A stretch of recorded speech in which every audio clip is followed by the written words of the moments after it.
Halo semua, ketemu lagi sama aku. Selamat datang di channel Intelligent 78. Di zaman dahulu, manusia menyembah matahari, bulan, dan bintang. Lalu datanglah para nabi membawa cahaya untuk mengarahkan sujud pada Tuhan Yang Esa. Tapi kini, di zaman yang katanya paling canggih, sujud itu pindah lagi, bukan ke langit, tapi ke lembaran kertas dan angka digital di layar ponsel kita. Rekening dan tabilang, uang bukan segalanya. Tapi kita bangun pagi karena uang, kerja siang malam demi uang, dan sering kita bohong demi uang. Tak jarang kita menjual harga diri, melelang prinsip, bahkan mengubur makna hidup, hanya demi angka yang tak pernah cukup. Jika zaman dulu berhala itu patung, maka berhala kita hari ini adalah layar penuh notifikasi, meja kerja yang tak pernah sepi, dan saldo yang jadi ukuran hidup yang berarti. Apa benar kita masih manusia merdeka? Atau kita cuma budak dengan kartu kredit? Nah, ini adalah kisah tentang dunia yang diam-diam mengganti Tuhannya. Tentang zaman yang menjadikan uang sebagai pusat semesta. Dan tentang kita yang harus memilih tetap menjadi budak atau kembali mencari makna. Sejarah uang dan transformasinya menjadi Tuhan baru. Dulu hidup begitu sederhana. Manusia bertukar apa yang mereka punya untuk apa yang mereka butuh. Tak ada angka, tak ada simbol kekuasaan di atas kertas. Yang ada hanyalah kepercayaan. Lalu manusia mulai menyadari bahwa emas tak pernah busuk seperti daging, tak lapuk seperti kain. Ia bersinar, abadi, dan mulai dianggap suci. Emas menjadi penghubung antara bumi dan mimpi, antara kerja keras dan kekuasaan. Dan dari situlah uang dilahirkan, bukan dari logika, tapi dari kepercayaan. Raja-raja mencetak wajah mereka di atas logam, menandakan ini nilainya, karena aku yang bilang gitu. Dan anehnya manusia percaya. Kemudian datanglah selembar kertas yang katanya bisa mewakili emas, dan manusia kembali percaya. Lalu datang bank, sistem bunga, utang, dan perdagangan global. Dari dunia mulai bergerak seperti mesin. Kini, uang bahkan tak lagi berbentuk, ia hanya angka. Hampa, tapi menggam hidup kita. Uang telah berevolusi dari alat tukar menjadi alat kuasa. Ia tak lagi menjadi pelayan manusia, yang menentukan siapa yang layak hidup nyaman dan siapa yang harus berjuang di jalan tidur trotoar. Dan kita terjebak dalam labirin yang kita ciptakan sendiri mencari makna dalam angka dan kehilangan makna. Uang raja mengatur letih. Kita bangun setiap hari bukan karena tubuh sudah cukup istirahat, tapi karena tagihan tak pernah tidur. Jutaan manusia berbaris seperti semut, berjalan cepat menuju sesuatu yang tak mereka cintai. Demi angka di layar ponsel. Kita tak lagi hidup, kita bekerja untuk hidup. Uang tak lagi sekadar alat, ia berubah jadi ukuran nilai manusia. Bukan akhlak, bukan kebijaksanaan, bukan kasih sayang.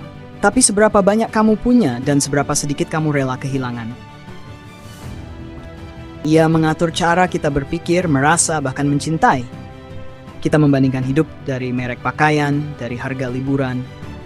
Uang menjadi bahasa baru, dan kita semua dipaksa belajar dialeknya.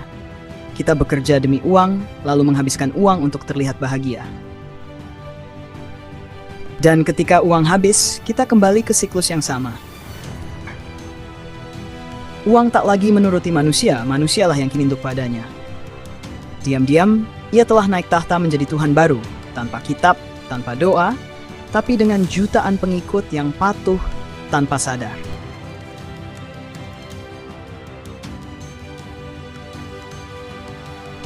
Kekosongan jiwa di tengah kelimpahan semu. Kita hidup di zaman di mana hampir segalanya bisa dibeli, kecuali rasa cukup. Kita haus akan pengakuan, kita lapar akan validasi. Dan dalam hiruk-pikuk pencitraan, jiwa perlahan kehabisan oksigen. Ironis, bukan? Semakin banyak kita punya, semakin kosong kita rasakan.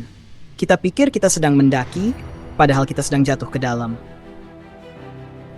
Kita pernah menyembah dengan sujud, kini menyembah dengan swipe.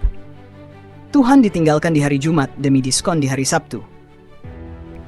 Tak ada damai dalam angka, tak ada kasih dalam koin, tak ada surga dalam saldo bank. Karena yang memberi makna pada hidup bukan berapa banyak yang kita miliki, tapi seberapa dalam kita bisa memberi.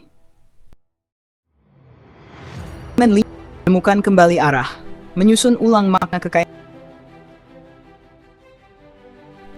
Mungkin dunia tak perlu kita ubah, tapi cara kita memandang dunia, itulah yang perlu diluruskan. Kekayaan sejati bukanlah soal berapa digit yang kita kumpulkan, melainkan seberapa ringan hati kita saat memberi dan seberapa tenang jiwa kita saat. Karena mungkin rumah yang kecil tapi penuh kasih lebih layak disebut istana daripada gedung megah yang sunyi. Dan di antara hiruk-pikuk dunia yang tak pernah cukup, Tuhan selalu menunggu kita pulang kepada makna yang sederhana, kepada hidup yang seimbang. Uang bukan musuh, uang hanyalah alat, kitalah yang harus kembali perlahan.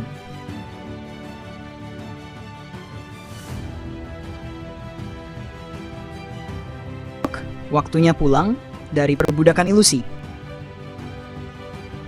Kita hidup di zaman di mana harga diri diukur dari apa yang kita kenakan, bukan dari siapa kita sebenarnya. Kita berdiri di persimpangan antara menjadi manusia atau menjadi budak dari sistem yang kita ciptakan sendiri. Mari kita tanyakan kembali pada diri sendiri, apa arti cukup? Apa arti bahagia? Dan kepada siapa selama ini kita menyembah diam-diam? Karena barangkali yang selama ini kita cari di luar sana sudah ada dalam hati yang tenang, dalam hidup yang sederhana, dalam iman yang tak tergoyahkan. Sudah saatnya pulang, bukan ke rumah tapi ke makna. Jika video ini menyentuh hatimu, bagikan, sebarkan, jadikan ini gerakan kecil untuk menyadarkan dunia. Akhir, jangan lupa subscribe untuk konten yang menghidupkan kesadaran.